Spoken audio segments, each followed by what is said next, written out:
Guys welcome back to my channel. आणि कशी आसात तुम्ही? होप तुम्ही बरी आसतली. आणि आयज नागेशी अतिरुद्र हय. सो 4 दीस जाले फंक्शन चालू आसा नागेशी. आयज समाप्ती. सो 4 दिसांक वचोंक ना बरें नासलें म्हणून. सो आयज लास्ट डे तरी वचून येवया अशें म्हटलें. आनी आतां भायर सरता. आयज साई कृष्णा घरा कडेन आसा कारण तो पावस पडलो आनी ताका मातशें तोंडाक लागलें, ताका लागून आयज तो घरा आसा. सो ताकाय बीन घेवन वयता हांव. सो चलया. ऑलरेडी आमी पावल्ली आसा मारुद्वार. ते रे काल कितें आसलें लालकी बीन. काल आसली अंबारी आसलें आमकां.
मारल्यामध्ये डबल मारल्यामध्ये सिंगल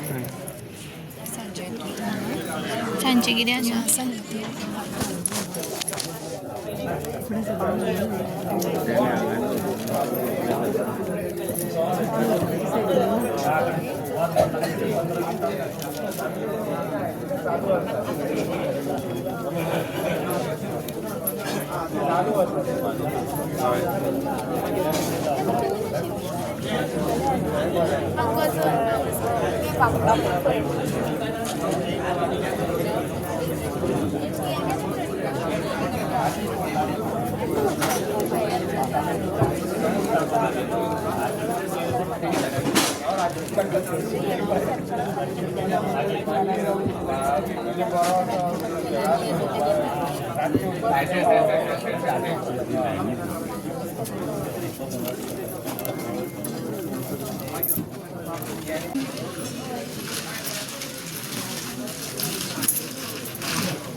तुमकां व्हिडिओ आयचो आवडला आसतलो. लाईक करा, कमेंट करा, शेअर करा आणि सबस्क्राईब करा. थँक्यू.